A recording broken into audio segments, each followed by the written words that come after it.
আসসালামু আলাইকুম। আজকে নবম শ্রেণীর গণিত বইয়ের 120 পৃষ্ঠায় তোমরা দেখো।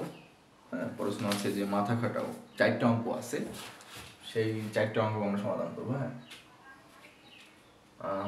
প্রথমেই দেখো এক জায়গায় কি বলছে। আচ্ছা, এই যে 4টা অঙ্ক, এই 4টা অঙ্ক করার জন্য কিন্তু অবশ্যই তোমাদের এই সফটটা জানা লাগবে। সেই কারণে আমি রাইখে দিচ্ছি। গত ভিডিওতে কিন্তু আমি করাইছিলাম এই সফটের ব্যাখ্যা বা কোনো দ্বারা কী বোঝায়, কীভাবে বুঝতে হয়, এটা কিন্তু বলছি। এখন দেখো আমরা এক ধাপে সমাধান করি। হ্যাঁ, আচ্ছা, কি বলছে, পি এর কোন মানের জন্য এই যে দুটো সমীকরণ দেওয়া রয়েছে, এই দুটো সমীকরণের একটি মাত্র সমাধান পাওয়া যাবে। তা একটি মাত্র সমাধান দেখো এই যে আছে, এখানে লক্ষ্য রাখতে হবে একটি মাত্র সমাধান আছে। তার মানে একটি মাত্র সমাধান যখন থাকবে তখন তার সত্য কি? সত্যটা হচ্ছে এই যে এটা, অর্থাৎ a1 বাই হচ্ছে a2 নট ইকুয়াল টু হচ্ছে b1 বাই b2। তাহলে দিয়ে দাও শর্ত a1 ভাগ হচ্ছে a2 নট ইকুয়াল টু হচ্ছে b1 ভাগ b2, অনুপাত, তাই না? নট ইকুয়াল হবে। আচ্ছা, এখন প্রথম সমীকরণের x এর মান অর্থাৎ x চলকের সহগ কত? 3, আর 3টাই তো হচ্ছে a1, তাই না? এই যে x এর সহগকে a1 বলা হয়, y এর সহগকে b1 বলা হয় প্রথমটা। হ্যাঁ, দ্বিতীয়টার আবার b2 a2 আর কি। হ্যাঁ, তাই এখন a2 কে কি বলা হয়? a2 কে হচ্ছে 9 বলা হয়। হ্যাঁ, এটা কি কেন বলা হয় আশা করি তোমরা জানো। আচ্ছা, b1 কত ভাই? b1 হচ্ছে প্রথম সমীকরণের y এর সহগ অর্থাৎ -4, আর b2 এর মান হচ্ছে এখানে দেখো এই যে p, y চলকের সহগ হচ্ছে p, তাই না? আচ্ছা দেখো, এখন কেনাকানি গুণ করে দাও, তাহলে কত হয় বলো তো? 3p হয়, নট ইকুয়াল হচ্ছে 9 এর সাথে যদি ই গুণ করো -4, তাহলে 4 9 36 অর্থাৎ -36। ঠিক আছে, এখন যেহেতু তোমার পি এর মান লাগবে, দেখো এখানে বলছে কি পি এর কোন মানের জন্য, অর্থাৎ পি এর মান লাগবে, শুধু পি এর মান লাগবে যেহেতু, তার মানে এখানে 3p টা গুণ আকারে আছে, ওই পাশে গেলে ভাগ হয়ে যাবে, অর্থাৎ নট ইকুয়াল টু হচ্ছে -36 ভাগ হচ্ছে 3, তাহলে পি আসতেছে হচ্ছে নট ইকুয়াল -12 আসতেছে, ভাগ করলে 12 আসে। হ্যাঁ, তাহলে এইটাই তো আমাদের মানে ফলাফল আসলো, তাই না? এখন তো আর কিছু করা যাচ্ছে না, অর্থাৎ পি ইকুয়াল টু হচ্ছে নট ইকুয়াল -12। এর অর্থটা কি? পি হবে না 12 এর সমান, অর্থাৎ পি হবে না 12, নট ইকুয়াল মানে 12 হবে না, তাই না? অর্থাৎ 12 বাদে সব হবে বাট 12 হবে না, এটা হচ্ছে কাহিনী। অতএব পি এর মানটা কত হবে ভাই? -12 বাদে, হ্যাঁ -12 কিন্তু -12 বাদে সব, 12 বাদে সব, এই হচ্ছে অ্যান্সার। হ্যাঁ, আশা করি এক দাগ তোমরা বুঝতে পারছো ভাই। এখন 2 দাগ করে ফেলি। 2 দাগ দেখো, আর এর কোন মানের জন্য এই যে একটা সমীকরণ দেওয়া রয়েছে এবং আরেকটা সমীকরণ দেওয়া রয়েছে, এই দুটি সমীকরণের কোনো সমাধান পাওয়া যাবে না, কোনো সমাধান পাওয়া যাবে না। হ্যাঁ, তাই কোনো সমাধান পাওয়া যাবে না এখানে আছে, অর্থাৎ এই কোনো সমাধান পাওয়া যাবে না। সত্য কি? সত্য হচ্ছে এই যে এইটা সত্য। তো শর্তটা দেখি বেলাই, যে শর্ত কত আছে, a1 বাই হচ্ছে a2 সমান সমান হচ্ছে b1 বাই হচ্ছে b2 নট ইকুয়াল হচ্ছে c1 বাই c2, এটা দিয়ে আছে, মানটা বসাই ফেলাই ভাই। হ্যাঁ, মান কত আছে? আচ্ছা, a1 এর মান কত? a1 এর মান হচ্ছে r, a2 এর মান কত? a2 এর মান হচ্ছে 1 প্লাস r। এই যে এখন এই তোমরা বুঝে গেছো এখন কত? b1 এর মান হচ্ছে 2, আর b1 এর মান হচ্ছে 2 এবং b2 এর মান হচ্ছে 3। হ্যাঁ, এখন দেখো আর এর মান যেহেতু বাই করতে হবে, এইটুকুর মাধ্যমে কিন্তু আমরা বাই করতে পারবো, আমাদের এইটুকু নেওয়া লাগবে না। হ্যাঁ, দেখো তাইলে কত হয় আর এর মান? কেন গুণ করে দাও, 3r ইকুয়াল টু হচ্ছে 2r প্লাস 2, গুণ করছি 2 সাথে এইটুকুর গুণ করছি 2r, আর 1 এর সাথে গুণ করলে 2r। হ্যাঁ, যেহেতু আমরা আর এর মান নির্ণয় করবো সেহেতু আমাদের হচ্ছে তোমার আর সব এক পাশে নিয়ে আসতে হবে, তাহলে 3r এই পাশে প্লাস 2r আছে, এই পাশে -2r ইকুয়াল টু হচ্ছে 2, তাহলে বাকি থাকে কি এখানে 3টা থেকে 2টা আর চলে গেলে অনলি একটা আর থাকে ইকুয়াল টু হচ্ছে 2 এবং এইটাই হচ্ছে অ্যান্সার। হ্যাঁ, 2 দাগের অ্যান্সার হচ্ছে এটা। এখন 3 দাগটা করে দিই। হ্যাঁ,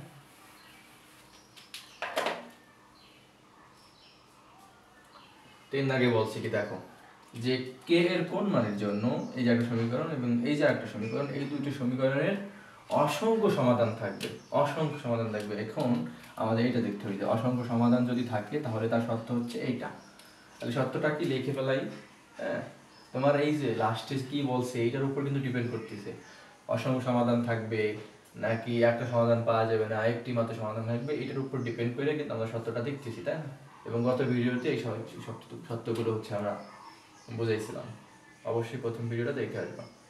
আচ্ছা, সত্যটা কি ভাই? সত্যটা অসংখ্য সমাধানের সত্য হচ্ছে এটা। তার মানে a1 ভাগ হচ্ছে a2 সমান সমান হচ্ছে b1 ভাগ হচ্ছে b2 নট সরি c1 ভাগ c2 সমান সমান সবই সমান সমান এখানে। হ্যাঁ, এখন মানটা বসাই দাও ভাই, কে এর মান নির্ণয় করতে হবে, তাই না? কে এর মান নির্ণয় করতে হবে। আচ্ছা, এ এর মান কত? এখানে x এর চলকের সহগ কত? এখানে কে, এ এর মান হচ্ছে কে, এখানে হচ্ছে কে মাইনাস 1। হ্যাঁ, b1 এর মান বাই 6 এবং b2 এর মান হচ্ছে এখানে 4 সমান সমান হচ্ছে c1। c1 এর মান এখানে k এবং c2 এর মান হচ্ছে এখানে 5 মাইনাস k, তাই না? আচ্ছা, এখন তুমি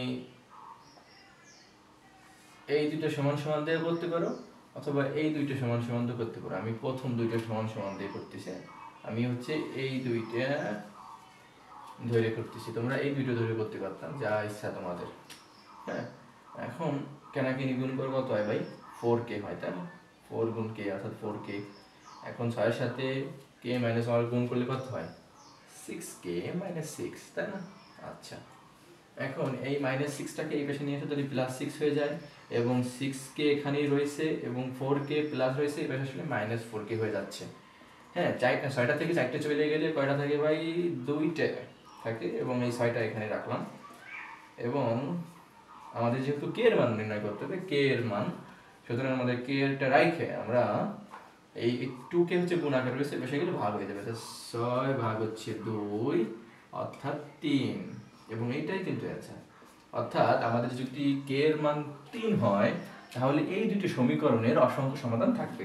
হ্যাঁ, আচ্ছা, 3 দাগ শেষ। 4 দাগটা একটু দেখো।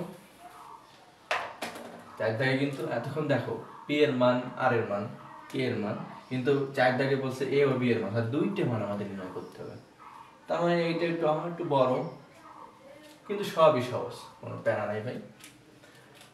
এ ও বি এর কোন মানের জন্য, তাই না? আচ্ছা, আগে দেখো সমীকরণ দুটির অসংখ্য সমাধান থাকবে। এই দুটি সমীকরণের অসংখ্য সমাধান থাকবে, অর্থাৎ অসংখ্য সমাধান থাকবে এবং এর শর্ত হচ্ছে এইটা। একই শর্ত পড়ছে না, 3 দাগের মতোই। শর্তটা কি? a1 ভাগ হচ্ছে a2 সমান সমান হচ্ছে b1 ভাগ হচ্ছে b2 এবং ভাগ হচ্ছে c1 c2। এইটা মান বসাই দাও ভাই। মান a1 এর মান কত? a1 এর মান হচ্ছে 3, a2 এর মান কত? 5, b1 এর মান কত? b1 এর মান হচ্ছে মাইনাস a প্লাস 1, তাই না? মাইনাসটা কিন্তু দেওয়া লাগবে। হ্যাঁ, এটা লক্ষ্য রাখতে হবে, কিন্তু এটা খুব সেন্সিটিভ বিষয়। এবং তোমার b2 এর মান হচ্ছে এটা মাইনাস 2a, 1 মাইনাস 2a। হ্যাঁ, আচ্ছা, সমান সমান হচ্ছে c1। c1 এর মান কত? এখানে c1 এর মান, প্রথম সমীকরণের c1 এর মান হচ্ছে এটা হচ্ছে ধ্রুবক। হ্যাঁ, এই সমীকরণ অনুযায়ী। হ্যাঁ, তাহলে 2b মাইনাস 1 এবং c1 এর মান হচ্ছে 3b। আচ্ছা, এবার দেখো এখন কি করা যায়। এখন তুমি একবার হচ্ছে এই দুইটা সমান সমান দিয়ে করবা, তাহলে এর মান পাবা এবং পরবর্তীতে এইটা সমান সমান হচ্ছে এইটা দেবা। হ্যাঁ, তখন আর মানে বির মান পাবা, তাই না? কারণ এখানে এ আছে, এটা সমান সমান এটা করলে আমাদের এ মান আসবে, আবার এখানে বি আছে, তার মানে এইটুকু সমান সমান এটা করলে বির মান পাবা।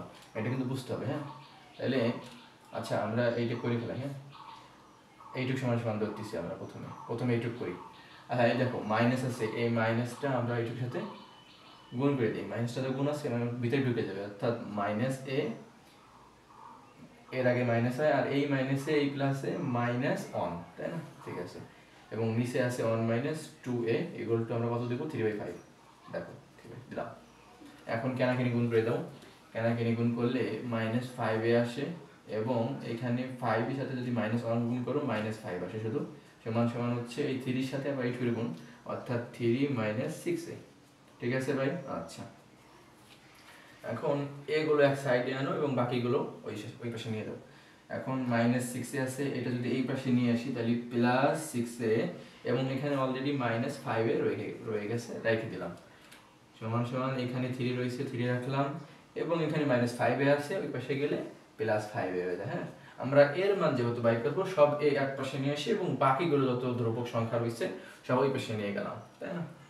আচ্ছা, এখন 6a থেকে, অর্থাৎ 6টা থেকে যদি 5টায় চলে যায়, না 6টায় -5টায়, তার মানে শুধু অনলি একটা এ থাকে, ইকুয়াল টু হচ্ছে এখানে কত ভাই 8, 5 আর 3 8, এর মান হচ্ছে 8 আসতেছে। গুড, এর মান আমাদের 8 আসলো। এখন পরবর্তীতে আমি কি বলছি, এইটা ইকুয়াল টু ধরবা এইটা, তোমরা কেবল এইটা ইকুয়াল টু এটা ধরে এর মান পাইছো, এটা ইকুয়াল টু এটা ধরো, তোমরা b এর মান পাই যাবা। হ্যাঁ, তাহলে 2b - 1 ভাগ হচ্ছে 3b ইকুয়াল টু হচ্ছে 3/5, তাই না? আচ্ছা, কেন গুণ করে দাও, তাহলে কত হয়, 5 এর সাথে যদি 2b গুণ করো তাহলে কত হয় 10b, -1 এর সাথে গুণ করলে 5, এখন আবার এটার সাথে এটা গুণ, অর্থাৎ 9b, তাই না? 3 3 9 আর b। ঠিক আছে, আবার সেই একই নিয়ম, কিসের মান বাই করবা ভাই, বির মান বাই করতে হবে। এখান থেকে বি গুলোকে এক পাশে নিয়ে আসো, 10b রাখলাম, এই পাশে আছে কত আছে +9b আছে, +9b, কোনো কিছু না থাকলে প্লাস থাকে, +9b বিশেষ -9b, এবং এই যে দুপুর সংখ্যা ওইটা সঙ্গে যাব, এখানে -5 আছে, পাশে গেলে অনলি +5। ওকে, তাহলে এখানে কত থাকে দেখো, 5 থেকে 9টা গেলে অনলি একটা থাকে, তাই না? তাহলে b ইকুয়াল টু হচ্ছে 5, তার মানে আমাদের কিন্তু a এর মান হচ্ছে 8 এবং b এর মান হচ্ছে 5, এবং এই a অর্থাৎ এর মান 5, সরি এর মান হচ্ছে 8 এবং b এর মান 5, এই a এবং b এর মানের জন্যই কিন্তু আমাদের এই দুইটি সমীকরণের অসংখ্য সমাধান থাকবে। ঠিক আছে, আশা করি ভাই বুঝতে পারছো তোমরা, এভাবে হচ্ছে সমাধানগুলো করতে হবে, বুঝতে পারছো আশা করি। এবং পরবর্তী লেকচারে আমরা প্রতিস্থাপন, অবনয়ন, আর গুণন এবং লেখ চিত্রের মাধ্যমে দুটি সমীকরণ থেকে আমাদের কীভাবে সমাধান করা যায়, সমীকরণ দুইটি সমাধান করা যায় সেটা আমরা নির্ণয় করব। ঠিক আছে, আশা করি তোমরা বুঝতে পারছো। সবাইকে ধন্যবাদ, আসসালামু আলাইকুম।